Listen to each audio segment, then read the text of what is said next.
People pleasing is your birthright. But listen up, it doesn't have to be your life sentence. People pleasing isn't bad in itself, it can be a great tool. But what about when it becomes our way of living, a way of coping with life? Has it become so ingrained in you that you start to define yourself by it? Like calling yourself a people pleaser? Well, stick around because by the end of this today, you'll start to understand why you do it. What's the real cost for it in your life, and what's truly possible on the other side? What's truly possible when you start to let go of that habit? Because people pleasing is not who you are. It's just a habit, something you've done over and over and over again in your life.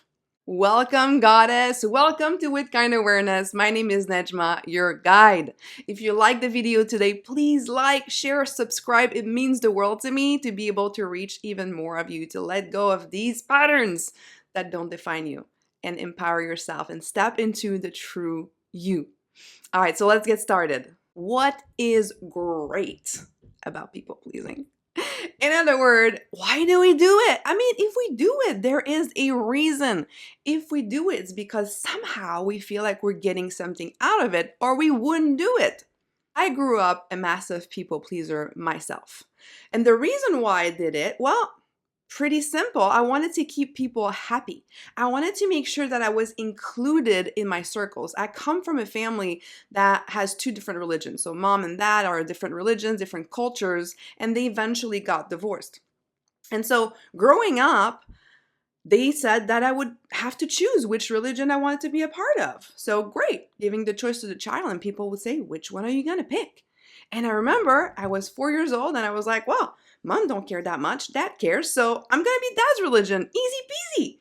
And so the seed of people pleasing was planted. Okay. And so as I grew up, I knew nothing about it. As a 4-year-old, of course, and then grew up even as a child, I didn't have any concept of what religion was, what I was aligned with. And so over the years, I started to realize that this was not aligning with me. I wasn't feeling that pull towards that religion, and I had different beliefs. I had different desires to explore other things. And so I was kind of stuck in this place where, well, I couldn't really honor myself and my desire to explore because realistically, I wanted to be part of this family. I wanted to get approval. I wanted to feel accepted and loved. And I thought in my child mind that, well, I needed to follow the rules and do what people expect of me, behave in a way that I felt was proper to receive love, approval, and acceptance. And so people pleasing continued to make its way in my consciousness, and it started to have an impact in all areas of my life, which at that age is pretty much my friends at school and my family. There wasn't any much else, but it was present everywhere. And I found myself having some anxiety, like being around people and just kind of like always wanting to assess the situation and understand what people would want of me and how I should behave. And I started becoming inauthentic. I started becoming just kind of like wanting to be the reflection of what people wanted to see in me so I can be accepted with my friends, with my family, with the professors, the teachers at school. But all that became very, very heavy. And there was a day in college where I realized that there was no way I was going to be able to spend my life pleasing everybody because it wasn't even working. It wasn't even working.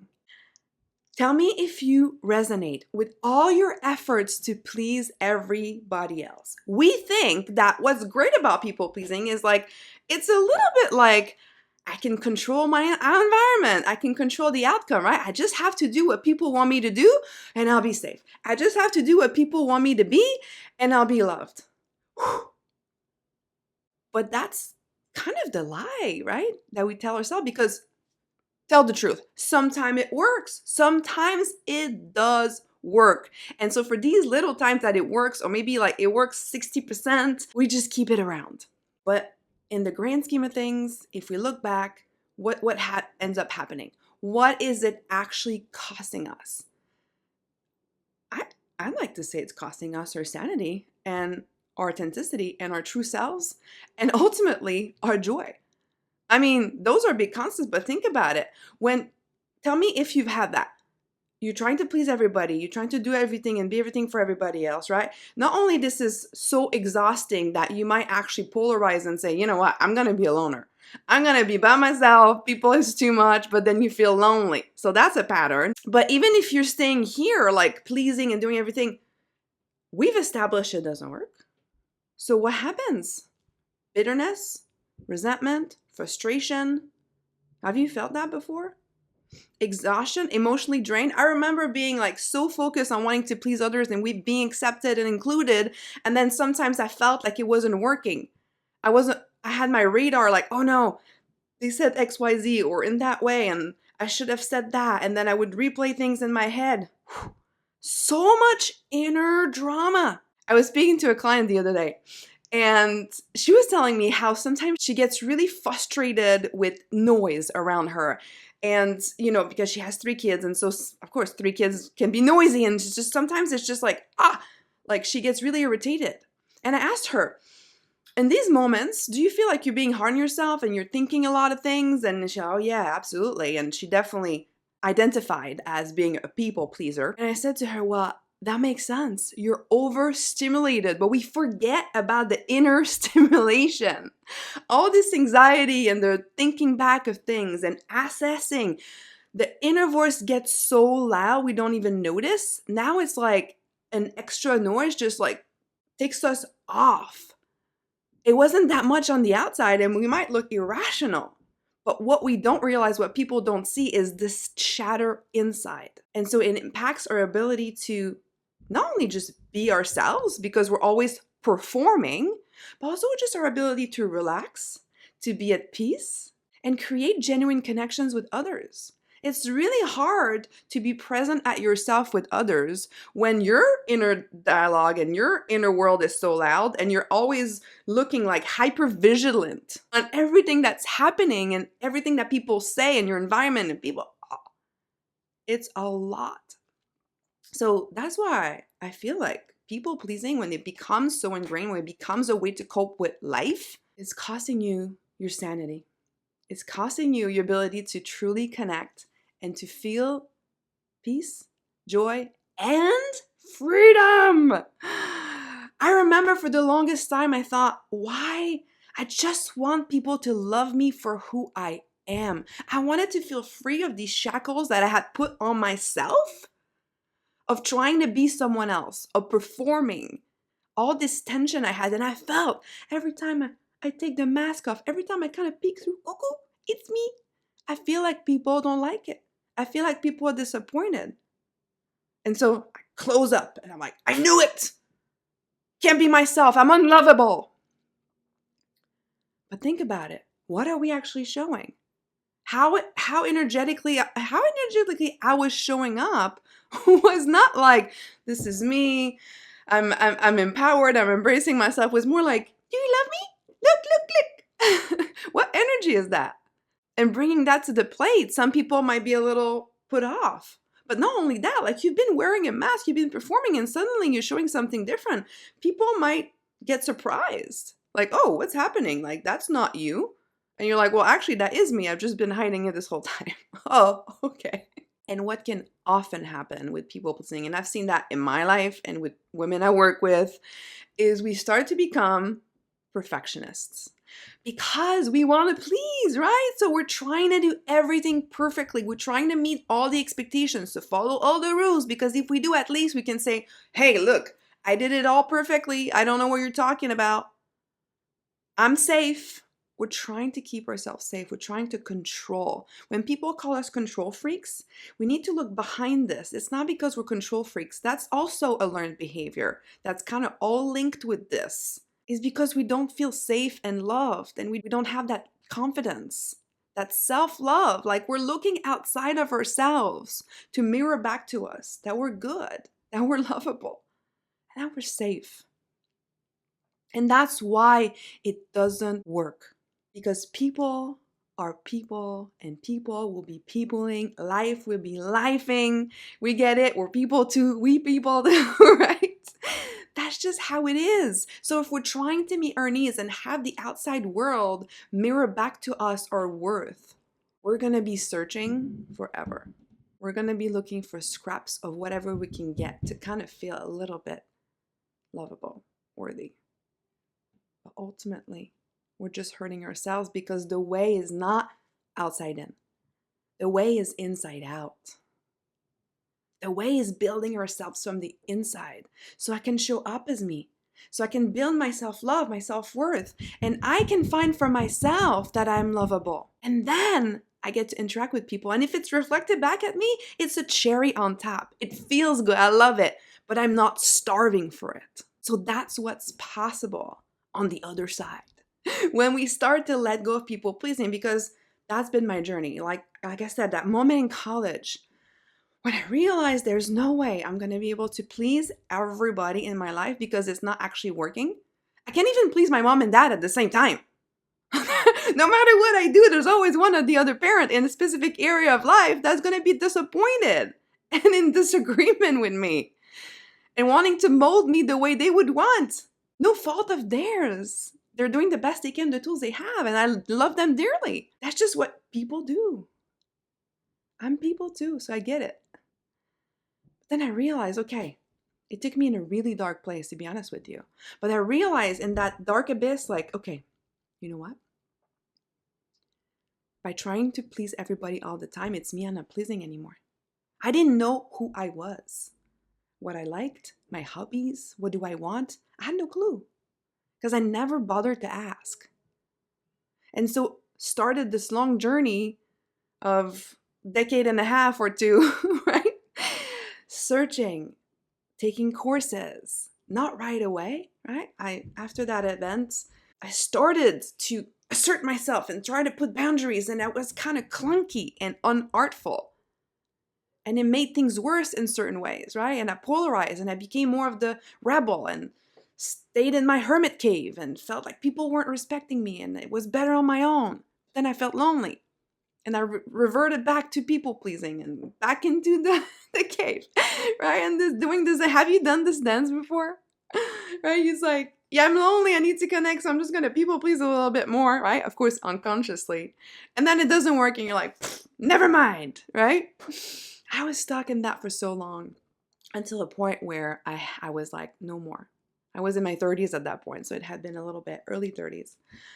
And I traveled overseas to study and get certified. Initially, not for coaching people. I was a pharmacist for about a decade. I was doing it for me, to feel better, to learn how to let go of this generalized anxiety disorder that was diagnosed. I didn't want to take the medication. I had ADHD. And of course, I knew about the people pleasing, and I started to gobble up all the psychology, the coaching. I explored shamanism and flower essences and Kriya yoga, and I went deep in world religions and all of these things to really train myself. Alchemical hypnosis, I became a clinical hypnotherapist, a coach. I eventually left my career as a pharmacist to work for Tony Robbins for about 2 years, right? And so I got the reps, I got the training, and then I realized, okay, it's not perfect. I still got work to do, but gosh, I'm on the other side.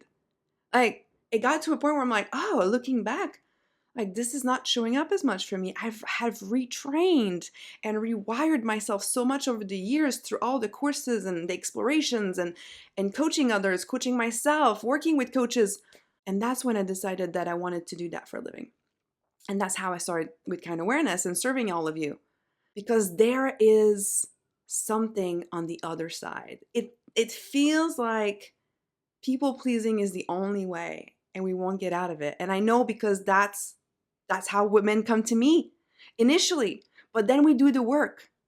We do the work. I support them. We work on areas of life and specific events. They get to be accompanied along the way in their lives and get the tools and start to apply them and then fall on their butt and step again and use the tools. And that's how we get rewired. And then they come out on the other side and they're like, wow, the way I'm actually honoring myself now, the way that I'm honoring others, like it's not like suddenly I'm like super selfish and like, well, if you don't like it, too bad. No, that's a coping. No, like I'm really standing strong in who I am. Like I had this client, it's like with her husband. Like he was saying all types of stuff that usually she would have been so triggered and that would like escalate it and become a massive fight. Or she would have just kind of folded and like turn around and show belly and become a bit of a doormat and do whatever he wanted to just appease him. She did none of that. And she was so proud of herself because she had worked with me, because she had done the tools and she had really taken that in her life. Now she was able to hold her ground, hold her truth, not fold, but not in an aggressive way, and bring whatever was happening between them to a resolution that was more like a win-win, not a coping. That's what becomes possible in life when we start to love ourselves, honor ourselves, own ourselves, start to learn to communicate. But ultimately, it's about rewiring this habit. It's a habit so we can catch ourselves sometimes after the fact. But that's okay because at least we caught ourselves. And I swear to you, if you do the work, you catch yourself sooner and sooner and sooner. And in no time, you won't realize and you're like, what? I caught myself in the moment. And what? I caught myself just before the moment. And I was able to shift. And that's when you know you're on the other side. It's not perfect. It's not every time. And it's not with everyone. But that doesn't matter. It's not perfection. It's progress. And it gets to feel better and better and better. Or people pleasing is your birthright. If you want to continue to people please, I'm not going to say anything about it. It's not right and wrong. It's what do you want? That's it. What do you want and what's the trade-off of your choices? Ultimately, you get to choose. But if you're like me and you're very interested in becoming the better version of yourself again and again and again, you want to experience more joy in life and let go of the things that you know don't serve you anymore. And if you're watching this video till this point, I am assuming you are. Well, I got something for you. I've actually created 2 courses on people pleasing, a shorter one and a longer one. And right now until July 25th, 2025, they are bundled together in a special price because they actually work so well together. Number 1, we're gonna clear the root cause and go a bit deeper in this with Empower Your True Self. That's the first course. And this course is really powerful. It really takes you to the root cause, but you also have 2 guided journeys, a little bit like guided meditations to go deeper with inner child work and empowering your true self. And number 2, the second course, we're gonna go and rewire and break free. This course is called Break Free, 3 Keys to End People Pleasing. It's really addressing 3 main key habits I've identified that trigger our people pleasing tendencies, that are kind of behind what's happening under the hood. And then we're gonna rewire them and give you specific tools you can take into your life and start applying them to break free and rewire yourself out of this people-pleasing habit. Because people-pleasing is not who you are. People-pleasing is what you learn to do to cope with life. I'll put all the details in the description. And if you're watching this after July 25th and you're like, oh no, I missed the bundle. Well, make sure to follow me on Instagram at With Kind Awareness. This is where I'll put all the special offers. I'm sure I'll offer that again. And feel free to DM me and let me know you want the bundle back. So thank you very much for your attention. If you loved today, if it contributed to you, if you're like, wow, I've never seen it that way and it really did something for you, please like, please subscribe, please share. This means so much to me. It helps me grow this. It helps me reach more women. It helps me widen my impact because that is why I'm here. This is why I left my career. This is why I left my job with Tony Robbins, because I want to create generational and global change. And it happens one woman at a time. So every little action you do, even just a little like, a little subscribe, a little share, makes the whole world of a difference. So I'm so grateful for you. I love you so much. You're more powerful than you know, and I hope to see you again very soon. Mwah!